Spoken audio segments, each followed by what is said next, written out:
Oi pessoal, a inflação em Santa Maria quase não mudou em agosto. O Universo Acadêmico vai mostrar por que ela foi igual ao mês de julho e quais fatores contribuíram para a estabilidade. Outros assuntos que vamos mostrar no programa são a exposição itinerante, que busca preservar um dos maiores acervos contínuos de arte déco do mundo. O projeto que aproxima a Universidade das Escolas Municipais de Santa Maria por meio de uma ideia inovadora de ensino e de aprendizado.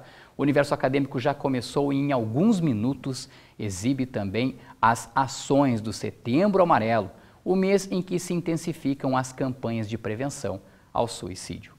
Começamos com o índice do custo de vida de Santa Maria. O poder de compra do consumidor diminuiu 2 centavos a cada real investido por ele para adquirir produtos ou serviços aqui em Santa Maria no mês de agosto. Pelo menos é o que aponta o índice do custo de vida, uma pesquisa realizada todo mês pelo Laboratório de Práticas Econômicas da Universidade Franciscana. O coordenador desse trabalho e também professor do curso de Ciências Econômicas da UFN, professor Matheus Froz, explica essa matemática que repercute no bolso de todos nós. Professor, seja muito bem-vindo. Vou pedir licença ao senhor para sentar e já vou lhe convidar para olhar a tela ali, professor. Vamos lá. Temos o índice do custo de vida em Santa Maria medido no mês de agosto, 0,02%. É praticamente estável, professor. Sim, na verdade até a expectativa era deflação até esse mês, último mês de pesquisa, no mês de agosto, e só não ocorreu deflação por fatores ligados ao grupo transporte, principalmente o reajuste da passagem municipal, o reajuste da passagem interestadual e também em relação aos combustíveis. Sim. Então, em função do grupo transporte, a gente não tem uma deflação no mês de agosto, que faz muito tempo que a gente não tem deflação no índice do custo de vida. Bom, a gente vai olhar agora aqui, professor, na próxima tela, já aparece a variação no ano 1,93% e também nos últimos 12 meses 3,35%. Caiu bastante isso também, né? Estava próximo de 5%, eu lembro, né? Caiu bastante e se nós pegarmos o IPCA, o Índice Oficial de Inflação do Governo, ele também tem 3,85%. E se continuar nesse ritmo, uma indicação de uma nova queda da taxa de juros, eu posso bater uma inflação a 4%. Mas, cuidado, como eu costumo dizer, para a gente não ter erros de interpretação ao analisar os dados. Inflação muito baixa significa inflação baixa, significa desemprego muito alto. Até a literatura nos fala muito lá na curva de Phillips, lá, como é que isso funciona. Quando eu tenho uma inflação muito baixa, é sinal que o desemprego está alto, que é o que nós estamos verificando. O contrário também é verdadeiro. Inflação alta, emprego também muito alto, que é o que a gente não verifica no momento. Então, essa queda da Selic, essa inflação, de certo modo, controlada, significa também que as pessoas não estão consumindo, exceto, talvez, em alimentação. Próxima tela, professor, que a gente tem para mostrar do índice do custo de vida de Santa Maria são os grupos que mais subiram. Transporte, habitação, alimentação e educação. A gente tem ali transporte e habitação, praticamente o mesmo valor, né? 0,21% transporte, 0,2% habitação, depois alimentação 0,17% e educação 0,11%. Bom, o transporte aqui está atrelado aos combustíveis, como o senhor já falou. Sim, os combustíveis, o reajuste da passagem do município e o reajuste também da passagem intermunicipal, que compõe basicamente esse grupo transporte. Quero chamar a atenção para a educação, eu pego uma rodada nova. O que é rodada nova? Eu saio de um semestre e entro no outro semestre e eu tenho reajustes pontuais, principalmente não no ensino superior, também não no colégio, que é algo por 12 meses. Mas eu pego no curso de inglês, um exemplo que eu costumo pegar, que é responsável por esse 0,11%.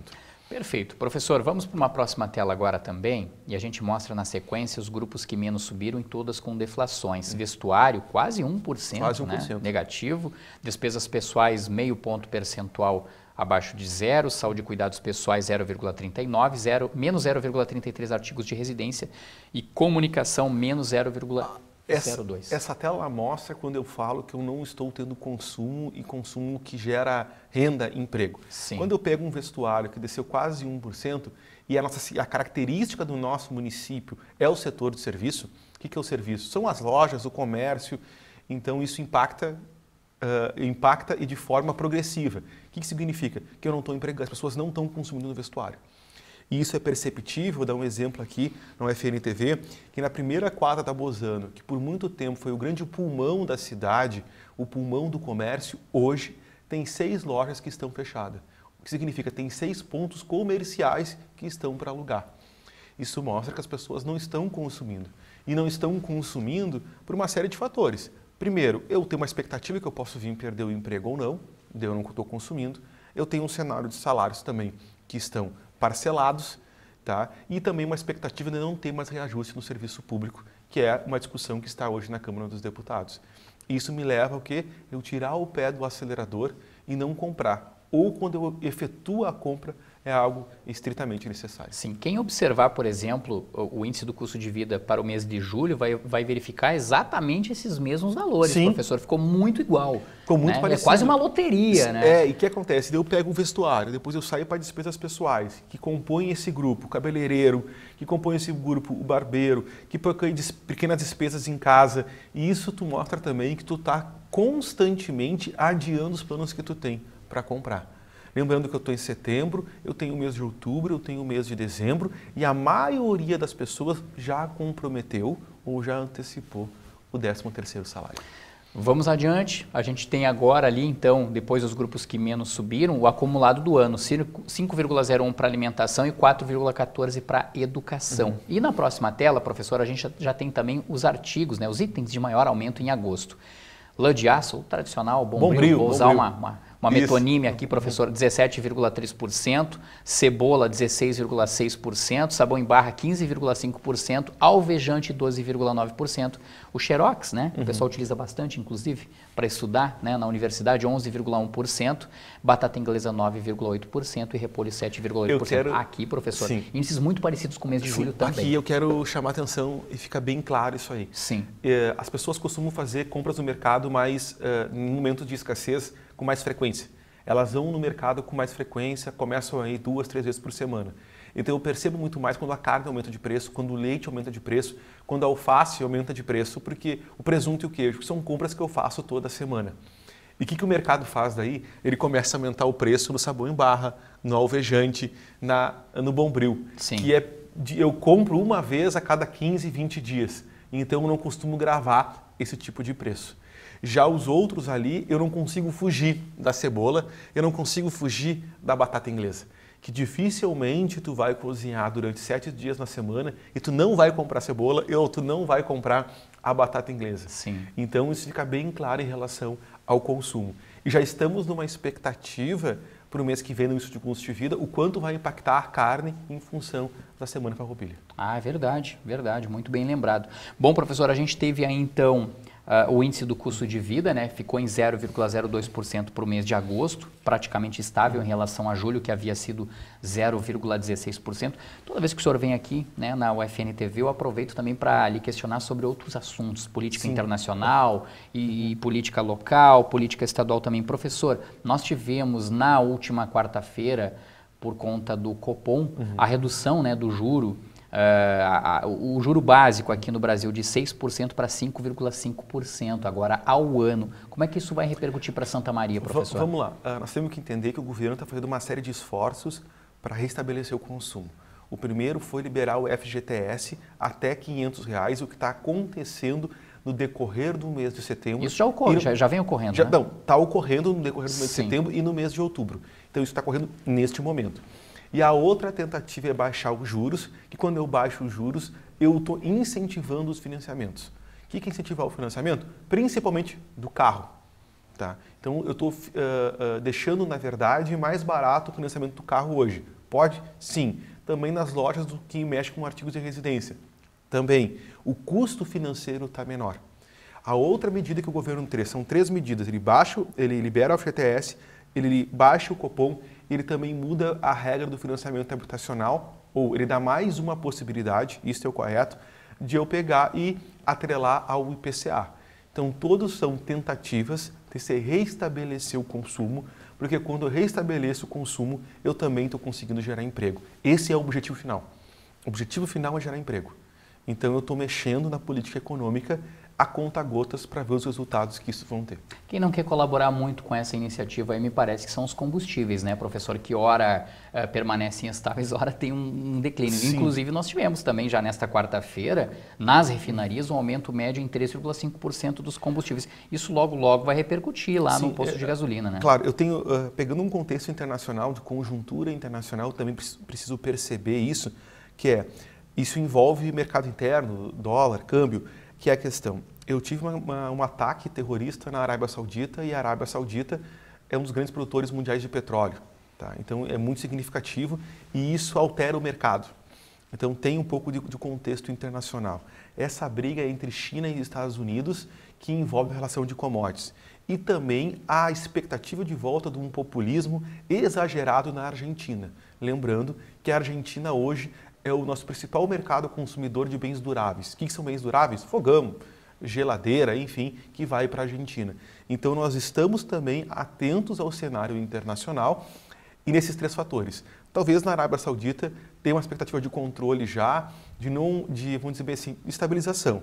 Mas eu tenho que cuidar sim essa briga entre Trump e o chinês Yuan e também a questão que envolve também a Argentina. Importante, muito importante isso. Professor, agora um assunto mais local, né? E muitas pessoas sabem que além de professor aqui na Universidade Franciscana, além de coordenador do Índice do Custo de Vida de Santa Maria, o senhor é também o secretário de Finanças aqui do município. Recentemente, né, alguns vereadores buscaram esclarecimentos acerca da situação financeira do município de Santa Maria. O senhor prontamente atendeu a esse chamado, a essa solicitação.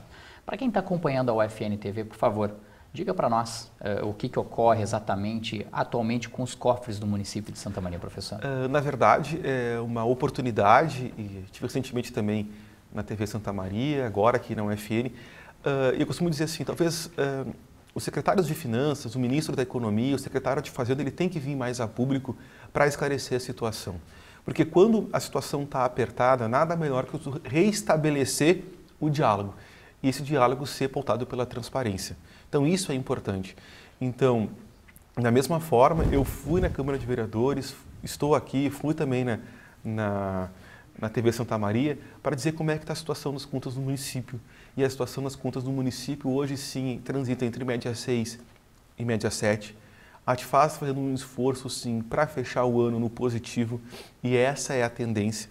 E faço sempre uma indagação, se na tua casa a situação financeira está apertada, na prefeitura está da mesma forma. Porque se eu não estou vendendo, se o comércio não está vendendo, automaticamente a prefeitura também não está arrecadando. E se eu não estou arrecadando, eu não consigo, eu não tenho margem suficiente para fazer investimento. Daí eu começo a elencar prioridades. O custo-oportunidade, que é o conceito econômico.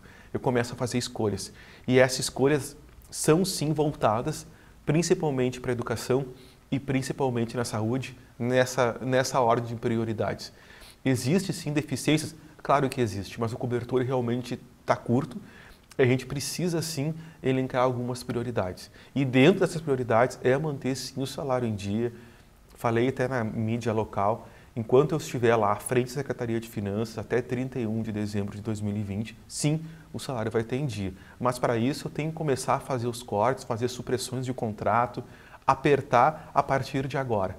Então não adianta chegar no final lá e chorar, não adianta fazer promessa que eu não vou cumprir também, como ocorre em várias campanhas.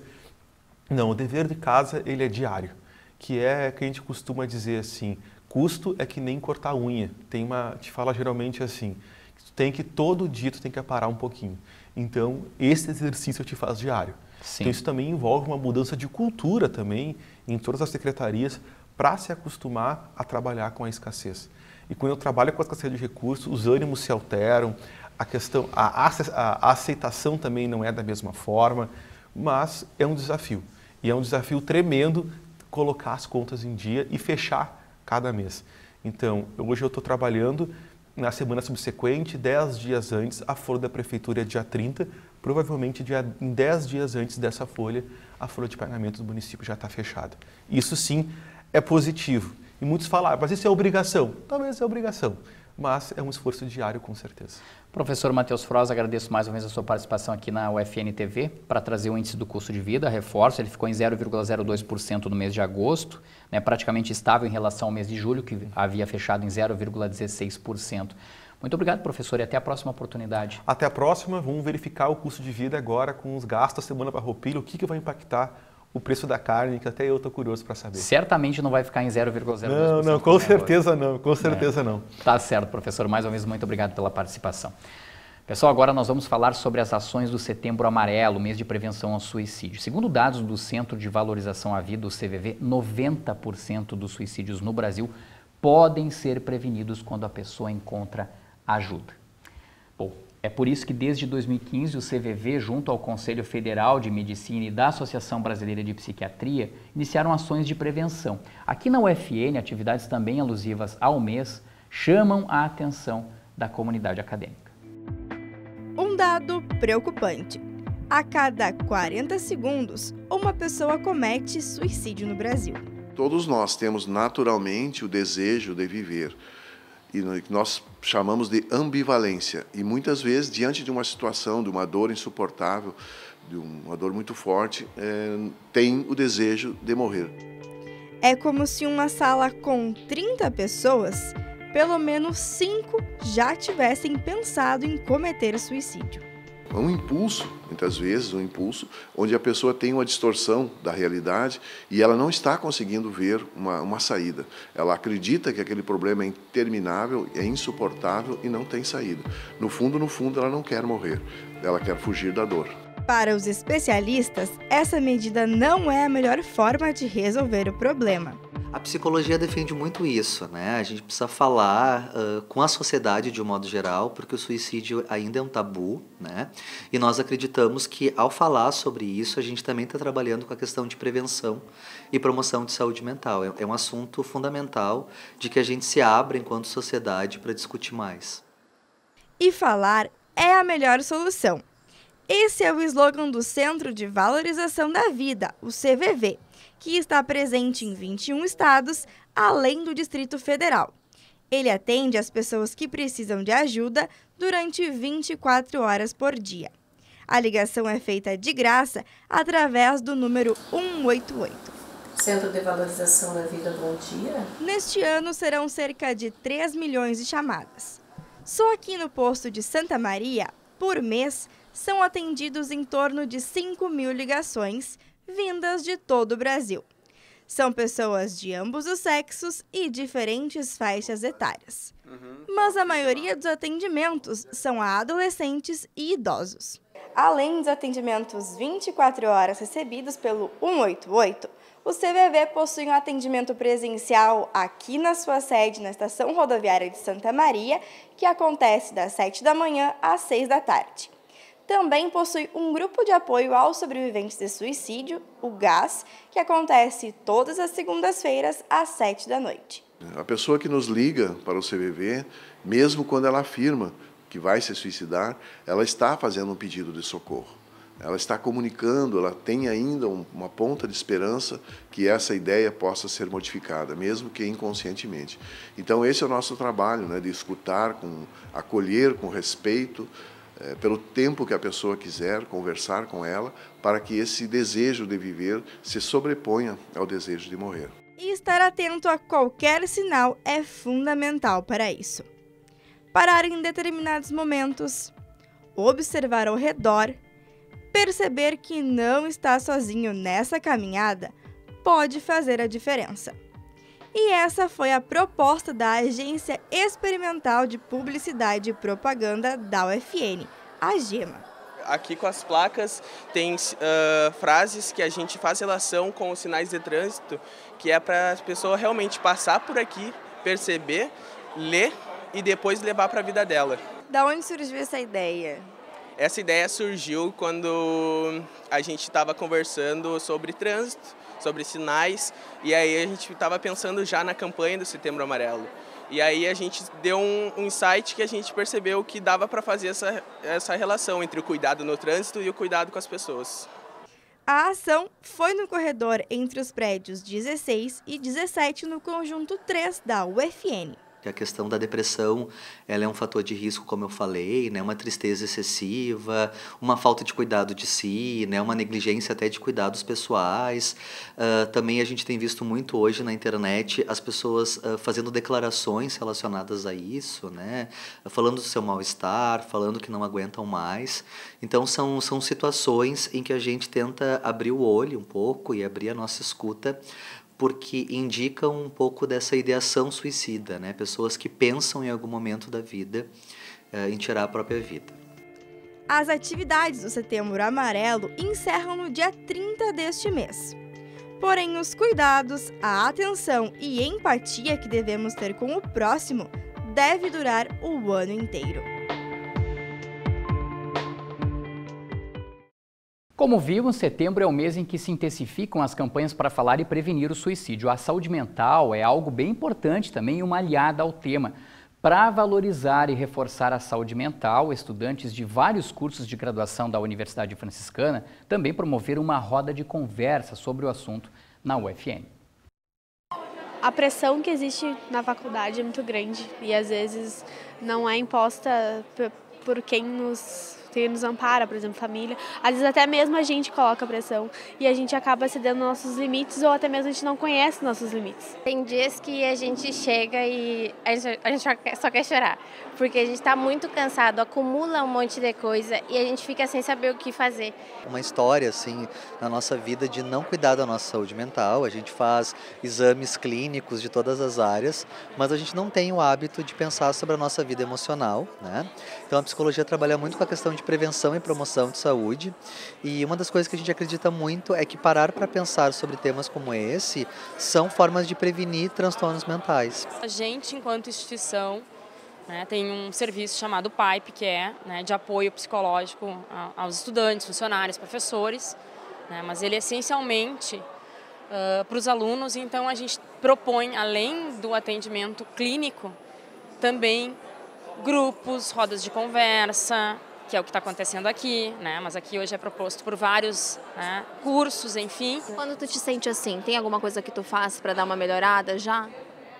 Eu geralmente escuto música para ver se dá uma acalmada assim, mas às vezes não adianta muito. Às vezes tem que sentar e tem que conversar com alguém, porque tu tem que desabafar, sabe? Tu sente que precisa desabafar com alguém. Alguns indicativos, A gente pode pensar em aumento de nível de estresse, a gente pode pensar em algumas questões de humor mais deprimido, ou quadros mais de irritabilidade, Tudo aquilo que um pouco foge de um certo comportamento esperado de cada sujeito, a gente pode entender que são sinais, ou sintomas de que alguma coisa não vai muito bem conosco, Qual é o momento, assim, de maior dificuldade? Quando acumula muita prova ou mesmo muito compromisso junto, sabe? Por exemplo, eu faço parte de um grupo de pesquisa e então, além da minha parte da graduação com as disciplinas, eu tenho muita carga horária com pesquisa e eu tenho muitos compromissos. E aí tu tem que tentar também conciliar a tua vida pessoal, a tua vida, sabe, com os teus familiares, com os teus amigos, e às vezes tu acaba pecando nisso. Então, o que eles identificam e que aqui a gente identifica, às vezes, de sofrimento, a própria questão de, a questão de timidez, de dificuldade de trocar, de estar em grupo, tem alunos que vêm para cá que são do interior, que não tem vínculo, então aqui é uma forma de vínculo. Então a gente está tentando pensar dentro da UFN estratégias de que os alunos criem vínculo com a universidade. E eu acho que isso está cada vez mais forte aqui dentro.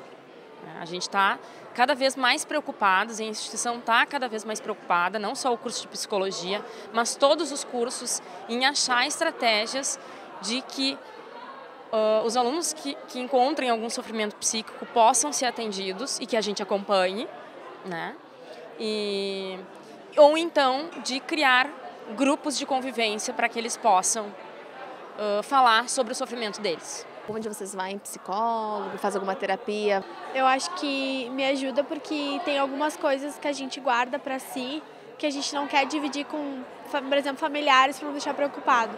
E aí quando tu vai, busca uma ajuda, assim, é algo que tu consegue se abrir de uma forma diferente, porque tu não tem uma obrigação para com aquela pessoa, sabe?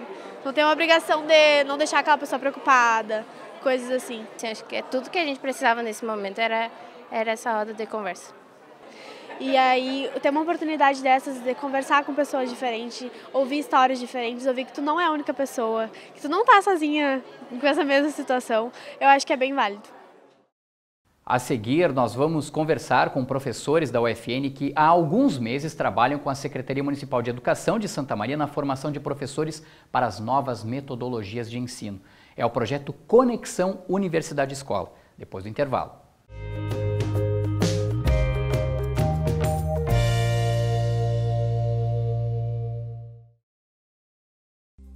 A Universidade Franciscana traz sua experiência e qualidade no ensino superior agora para a educação à distância. Ofertamos cursos de licenciatura em Geografia e em Pedagogia, além de cursos tecnólogos em Gestão de Recursos Humanos, Gestão Comercial, Gestão Financeira, Processos Gerenciais, Logística, Negócios Imobiliários e Marketing. Os professores são mestres e doutores e a EAD tem nota máxima na avaliação do MEC. Os materiais educacionais são interativos e podem ser acessados em computador pessoal ou celular, em qualquer momento do dia. A escolha pela modalidade EAD reduz custos com deslocamentos e flexibiliza horários para o estudo. Os polos da UFN são as próprias escolas de educação básica da Rede Scalifra e contam com biblioteca física, salas de estudo e espaços de convivência com acolhimento do ambiente franciscano. Estude na UFN Digital e construa sua trajetória com conhecimento de verdade.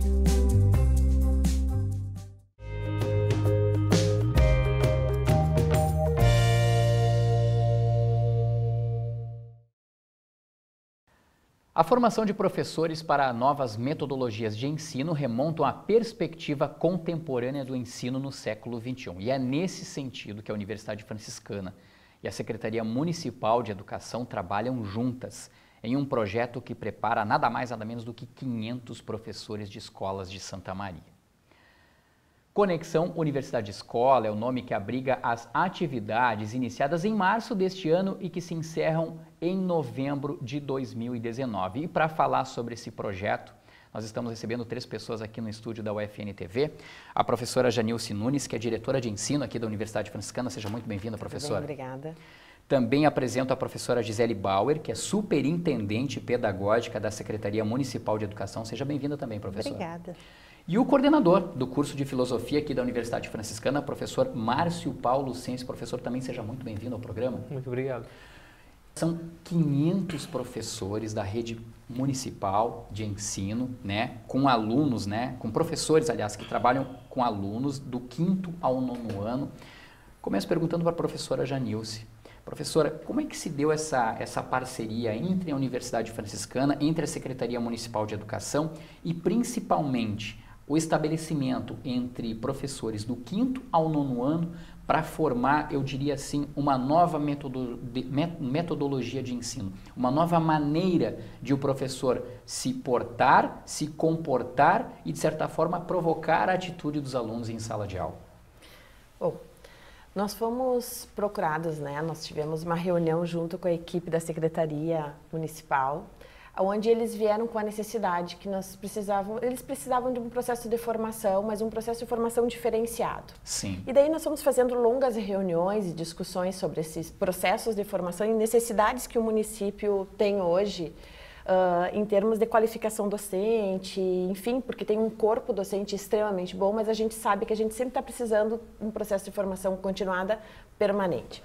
Então fomos dialogando e chegamos à conclusão seguinte: o movimento de só palestras, desenvolvimento de palestras, hoje é importante, mas a gente precisa, às vezes, colocar a mão na massa, fazer algo mais prolongado, dialogar um pouquinho mais, entrar um pouquinho no universo da escola, Sim. no universo do dia a dia deles. Conhecer a realidade dos alunos, dos professores. Realidade. Então, a UFN aceitou o desafio, né, de mãos dadas com a Secretaria Municipal, e nós fomos projetando um processo de formação totalmente diferenciado, aonde não tem uma mobilidade de palestras.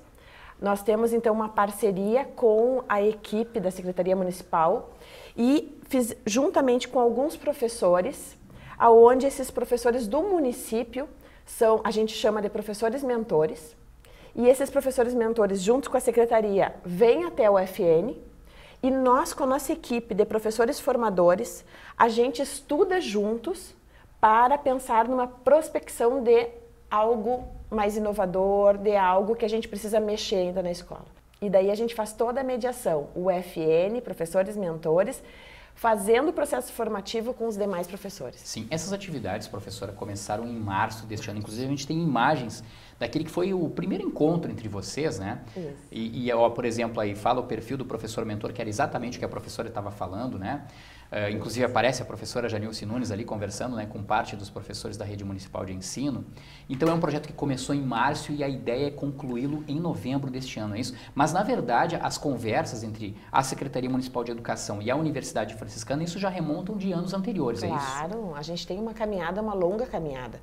E esse ano foi um desafio porque nós nos desafiamos a trabalhar com mais de 500 professores e nunca num processo formativo na universidade a gente tinha trabalhado com um universo tão grande de trabalhar a totalidade do 5º ao 9º ano. Sim. Antes parecia que só a universidade sabia e a escola aprendia, mas não é isso, a gente está aprendendo juntos. Sim. A gente dialoga junto, a gente estuda junto e a gente faz as proposições juntos. A partir do momento que a gente utiliza a internet, né, já aí a gente tem uma nova metodologia de ensino. Porque em décadas passadas, né, o formato da palestra, da formação era o mais comum, o mais usual. No tocante ao Conexão Universidade-Escola, esse projeto entre a Secretaria Municipal de Educação e também a Universidade Franciscana, vocês utilizam muito a tecnologia, né? Vocês trocam e-mails, vocês trocam informações, acredito que também por aplicativos, mas principalmente por meio de grupos a partir da definição de professores mentores. Como isso tem sido a repercussão dessa atividade, já eu diria assim, de forma imediata nas escolas municipais da rede pública aqui de Santa Maria? Então, primeiro agradecer, né, a oportunidade. Também agradecemos. E agradecer a instituição pelo apoio e dizer que realmente o movimento que se gerou na rede municipal, ele ultrapassa os muros da escola, né? Porque a metodologia de projetos, que é a metodologia que está sendo trabalhada, ela remete os estudantes e professores à pesquisa, e a pesquisa ultrapassa os muros da escola. Então, nós temos muitas ações já envolvendo a comunidade a partir desse trabalho. E os nossos professores têm demonstrado muito interesse, muito envolvimento, e o resultado mais concreto foi a produção de 20 artigos que serão submetidos ao CEP, que são... o professor se enxergando como um pesquisador. Olha também, que legal, né? Isso. Sim. E falamos aqui de 20 trabalhos, mas que envolvem em torno de 100 profissionais. Quero conversar também um pouco com o professor Márcio Paulucense, que é coordenador do curso de Filosofia, professor. Como é que a filosofia se encaixa nesse contexto? E a gente sabe que a filosofia é uma área, é uma disciplina que ensina a arte do pensamento, estimula, né? E eu sei também que o senhor está dentro daquele grupo que trabalha com os professores mentores, que repassa conhecimento. Como tem sido isso? E principalmente, professor, quais são essas metodologias novas e eu diria até alternativas de ensino que são repassadas aos professores da rede municipal de ensino? Rogério, você coloca uma questão que é muito interessante, tentar pensar qual é a contribuição que a filosofia tem e como que ela pode se inserir. Eu gosto de pensar que a filosofia ela é uma reflexão sobre a prática. E isso que nós fizemos agora com a Secretaria foi justamente refletir sobre a prática. Nós nos envolvemos, nós como universidade e com os professores da Secretaria, nós nos envolvemos e pensamos a nossa prática. Isso produziu uma mobilização na escola, mas produziu uma mobilização aqui entre nós, professores formadores. A maioria de nós somos professores das licenciaturas e isso impactou a nossa atividade aqui. Quer dizer, isso produz uma reflexão nossa sobre a nossa prática aqui como professores e com a nossa preocupação com a formação dos futuros professores. Vai ao encontro daquilo que a professora Janilce falava, ou seja, não é só a universidade que vai ensinar a escola, é a escola que também ensina a universidade. Algo muito claro é que a escola ela é coformadora dos futuros docentes. Sim. Então, os nossos alunos da graduação também se envolveram com poucas inserções, mas eles têm outras inserções, por exemplo, em programas como PIBID, Residência Pedagógica, que são programas importantes de iniciação à docência. Eles já percebem assim, que a escola ela tem muito o que oferecer. E faz o que o Fourier chama de abre as caixas pretas, né? Quer dizer, abre aquele conhecimento e torna ele disponível para aquela comunidade. Sim, ou seja, essas novas metodologias que vocês fazem, essa troca com a Secretaria Municipal de Educação e que chega, né, e acredito que as escolas também, a partir de uma realidade que elas vivem, seja ela social, econômica e tudo mais, a gente pode observar também definitivamente que o papel do professor em sala de aula, ele sofreu uma mudança, né? Não é mais aquela figura, né, que chega em uma sala de aula e apresenta um conteúdo. Claro que ele tem isso como base, né? Isso é fundamental, né? Ninguém aprende sabendo e o aluno não vai sentar lá já sabendo tudo. Ele precisa de uma formação básica. E até por isso que vocês trabalham justamente do 5º ao 9º ano nesse projeto Conexão Universidade-Escola. Mas o professor, ele precisa também estar preparado para isso, de que em determinado momento ele vai aprender com os alunos. Vocês têm verificado isso a partir desses encontros com os professores mentores? E a UFN, por exemplo, professora Janilce, tem identificado isso e isso fica muito claro a partir da atividade que é realizada? É interessante a tua colocação, porque essa proposta de formação é uma proposta muito de escuta, de sensibilidade, né? Sim. E quando a gente está dialogando com os professores lá nas regiões, lá nas escolas onde nós nos encontramos, nós precisamos escutar, nós temos uma teoria base, mas nós precisamos escutar os demais professores que têm uma história linda de trabalho. E no processo formativo, a gente instiga a escuta, a sensibilidade, a gente vai fazendo alguns caminhos para reflexão, para que esse professor vá desenvolvendo justamente essa questão, a valorização de todos que estão ali para compor esse método. Eu vou pegar um exemplo mais específico, então. Por exemplo, a partir da disciplina de matemática, a partir da disciplina de educação física, a partir do próprio português, né, por exemplo, da disciplina de educação artística. Como é que isso é inserido e como é que isso muda o estigma? Porque, por exemplo, o professor de matemática tem que passar cálculo no quadro, mas como é que ele faz esse contexto? Ele trabalha daqui a pouco a questão da inflação no município para os alunos entenderem melhor? É mais ou menos isso? Gisele tem vários exemplos, né, talvez.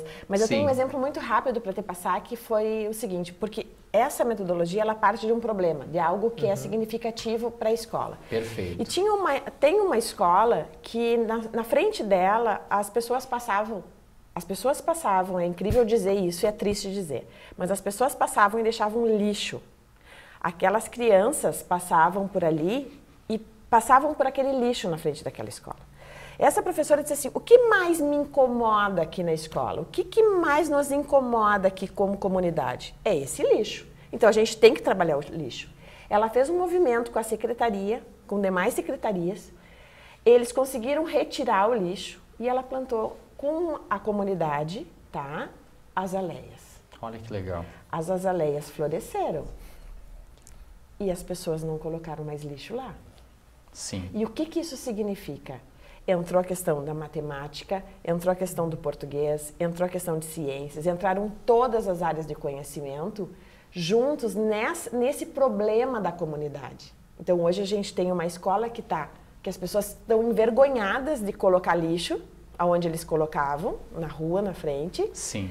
E a escola resolveu um problema que vai ter que ter uma atenção continuada, mas a escola se mobilizou trabalhando algo concreto, significativo para aquela comunidade. E uma questão de cultura, até de educação, de ensino, de metodologia, né?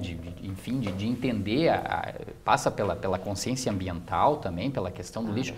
Aqui tem um detalhe muito importante também, Gisele, que eu acredito que repercuta muito na Secretaria Municipal de Educação. É saber definir, eu diria assim, o professor certo, né? A peça certa, uma espécie assim de jogo, se a gente fosse colocar, a gente usa muito o exemplo do futebol aqui no Brasil, né? Ele é muito popularizado no mundo todo, mas no Brasil a gente fala muito e aproveita muito disso. Ou seja, é saber colocar a peça certa num determinado espaço do campo para que ela renda e consiga obter a vitória. É mais ou menos isso que vocês tentam também a partir desse projeto? Exatamente. A rede municipal ela é uma rede extremamente qualificada em termos de recursos humanos, né? Nós não temos nenhum professor sem graduação, muitos com especialização e muitos mestres e doutores. Perfeito. Então, eu posso dizer que nós temos um time de muitos craques, mas a gente precisa ensiná-los a jogar juntos. Correto. Né? É isso que a gente está oportunizando. Nós temos muitas pessoas com talento, com muito conhecimento na própria rede. E esse processo formativo fomentou justamente esta liderança, esse conhecimento e o trabalho em equipe, que é um outro aprendizado. Como é que eu compartilho o meu conhecimento, como é que eu coloco a serviço e como é que eu construo junto com o outro. E aí cada escola foi descobrindo o seu caminho também, né? Porque nesse universo todo, muitos colegas se descobriram nesse processo, do potencial que o outro tem para contribuir com o meu trabalho. Isso foi extremamente relevante nas discussões no trabalho, porque a rede conseguiu organizar um calendário para que no dia de formação ninguém esteja na escola trabalhando com o aluno. Perfeito. Todos estão na escola estudando e conversando. Então, nesse dia de encontro, nós contamos com praticamente 100% da presença dos professores. É um dia de trabalho, só que é um dia diferenciado de trabalho. Isso é fundamental. E isso proporcionou, inclusive, o conhecimento dos colegas, o autoconhecimento e o conhecimento entre pares. Isso possibilitou muita coisa bonita, muito trabalho relevante. Sim. Enfim, nós temos, inclusive, agora, fruto desse processo, uma escola que vai apresentar um artigo em Lisboa, né? Então, nossos estudantes vão para Portugal apresentar fruto desse trabalho todo. Que legal, muito bacana. Professor Márcio, essa metodologia, por exemplo, ela prevê já na próxima quarta-feira, por exemplo, né, o encontro novamente de grupos que vão às escolas para repassar ainda mais conhecimento.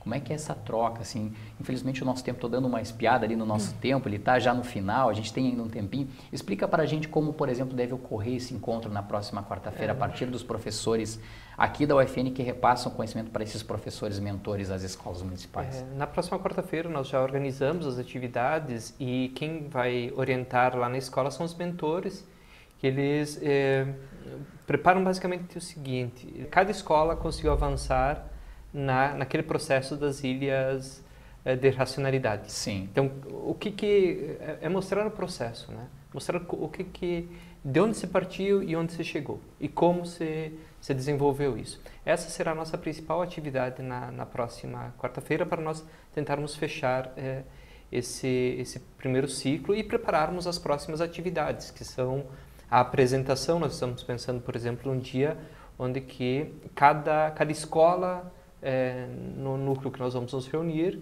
cada escola apresente o que conseguiu desenvolver, não só em termos teóricos, mas práticos, mostrando os produtos realizados. Só reforçando, o projeto Conexão Universidade Escola, ele vai até novembro desse ano, é isso? Há uma previsão também para 2020? Como é que fica isso, professora Janilce? Ainda a gente não tem nenhuma previsão, Sim. Porque aí nós precisamos fechar, ver os indicadores e tal, e seguir o diálogo com a secretaria, né? Sim, sim. Mas eu acredito, Gisele, que não há nenhum empecilho para que isso permaneça, né, nas próximas temporadas, enfim, nos próximos anos. Não, a política pública Conexão de Saberes prevê que, pelo menos até o final do ano que vem, nós tenhamos sempre a formação continuada como garantia de sucesso das ações. Nós sabemos que em educação as coisas são um processo e os resultados também são. Correto. Né? Então, se nós temos algum desafio, que é a mudança de um indicador que nos assusta, que é a distorção idade série, nós vamos ter que acompanhar o resultado disso no trabalho, a partir do trabalho.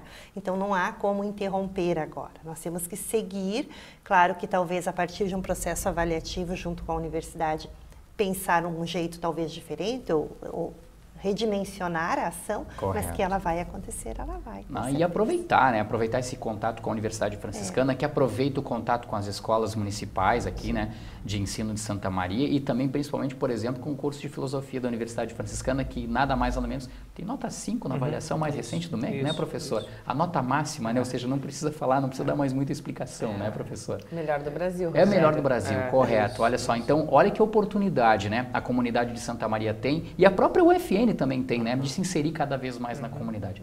Pessoal, quero agradecer muito a presença de vocês aqui para falar sobre o Conexão Universidade Escola. A Universidade Franciscana, a partir da UFN TV, vai estar mostrando também esse encontro da próxima quarta-feira. Então, desde já eu convido as pessoas para acompanharem a nossa programação, para entender um pouco melhor do que se trata o Conexão Universidade Escola. Professora Janilce Nunes, diretora de ensino, muito obrigado pela participação aqui no programa Universo Acadêmico. Eu que agradeço, Rogério. Quero agradecer também a presença da Gisele Bauer, superintendente pedagógica da Secretaria Municipal de Ensino aqui. Muito obrigado, Gisele, pela tua presença. Foi um prazer. Professor Márcio, também muito obrigado pela sua presença. O senhor que é coordenador do curso de Filosofia aqui da Universidade Franciscana e também encontrou um tempinho na sua agenda aí para estar conosco aqui. Muito obrigado, hein? Muito obrigado, Rogério. Até a próxima oportunidade, um bom trabalho para todos vocês. Não deixem essa ideia morrer, é uma ideia muito bacana, muito legal.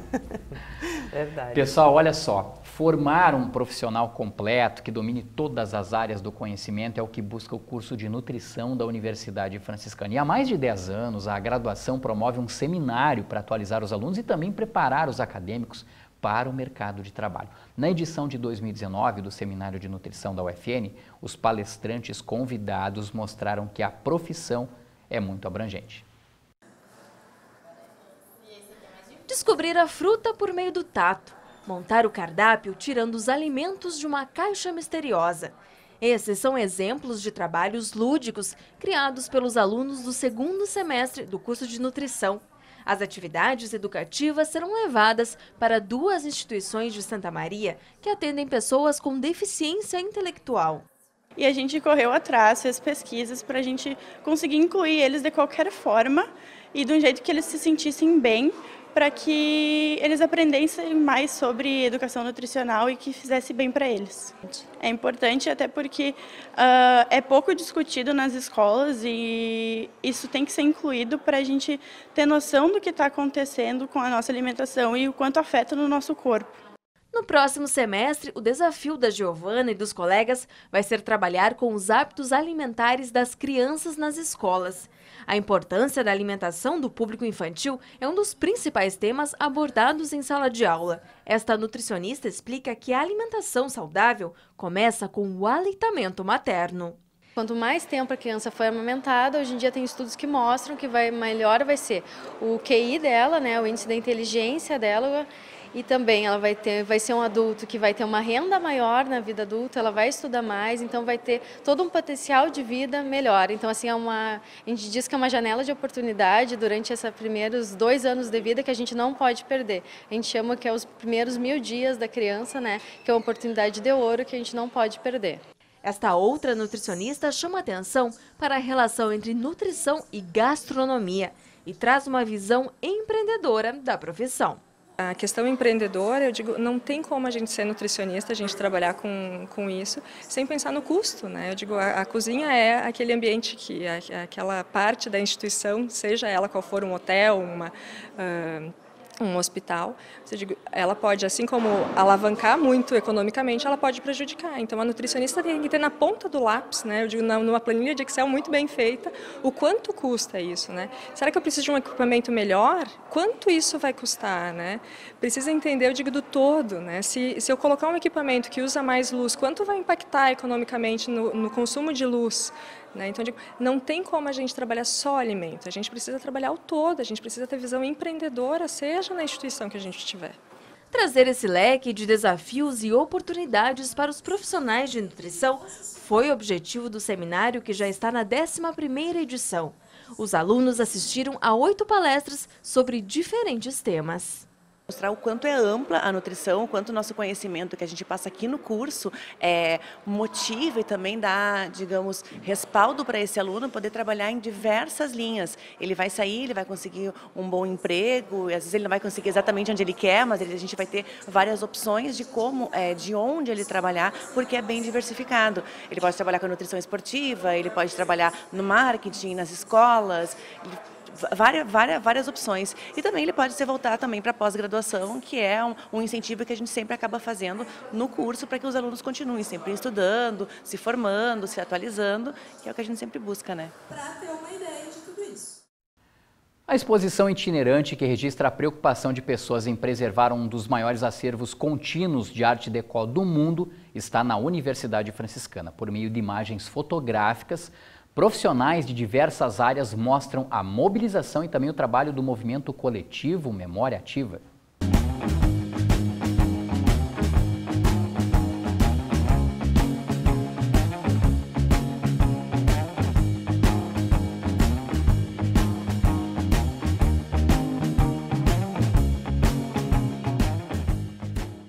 Memória e patrimônio são valores da comunidade.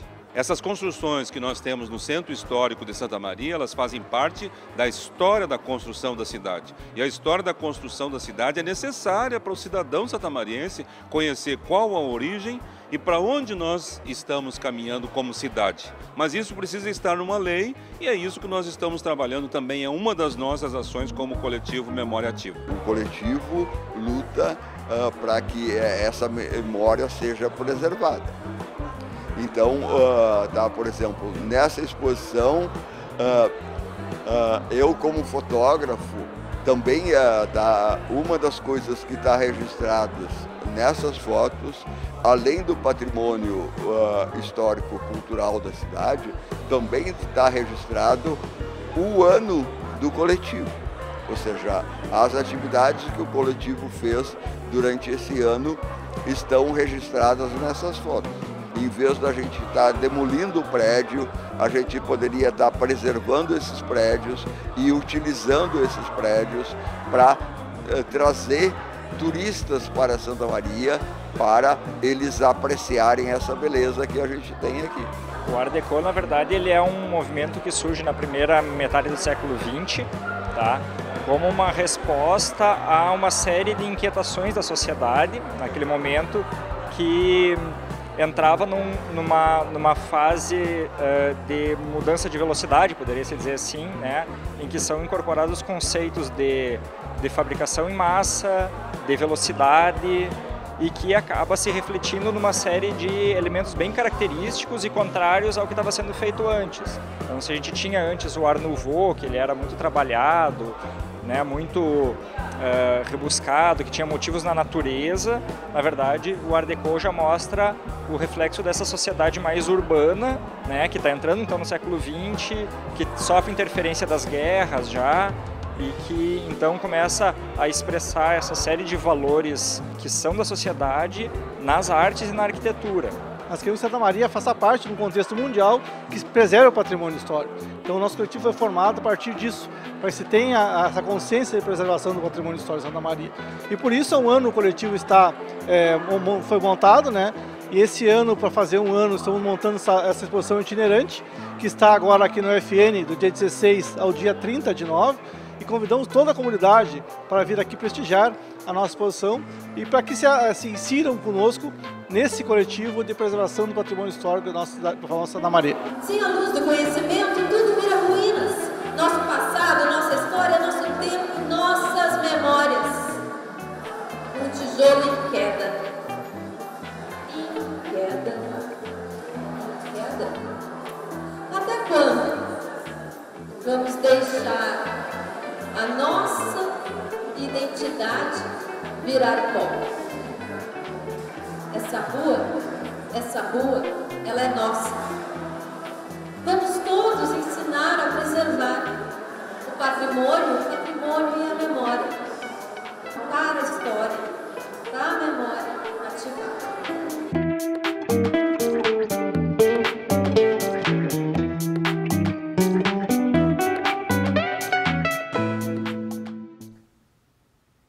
Importante essa mobilização, né, pessoal? Olha, antes de encerrar mais uma edição do Universo Acadêmico, eu lembro que já é possível fazer a inscrição ao vestibular de verão 2020 da Universidade Franciscana. A prova vai ocorrer no dia 18 de novembro.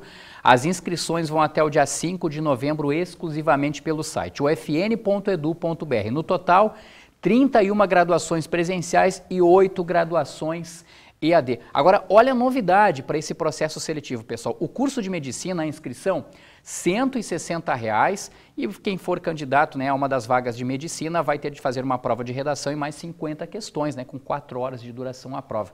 Aqui um detalhe bem importante, ó. Se você não quer fazer medicina, todas as outras graduações, a inscrição é de graça. É só entrar no site ufn.edu.br e fazer a inscrição. E a prova, o aluno vai poder escolher, o candidato vai poder escolher 2 horas para uma prova de redação, se ele optar por fazer a redação UFN, ou utilizar a nota da redação do Enem entre os anos de 2015 a 2018. Entra agora lá no site ufn.edu.br e faz a sua inscrição para o vestibular de verão 2020 da Universidade Franciscana. Essa edição do Universo Acadêmico fica por aqui. Você também pode conferir a nossa programação no nosso canal do YouTube. Basta colocar o FNTV lá no YouTube. Acompanhe também as nossas publicações, as nossas divulgações nas redes sociais que estão aparecendo na tela. Um grande abraço a todos e até mais.